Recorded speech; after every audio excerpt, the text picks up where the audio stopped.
Así es como llevamos aquí ya trabajando, ¿verdad? En este caluroso día.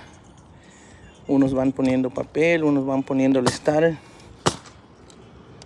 Y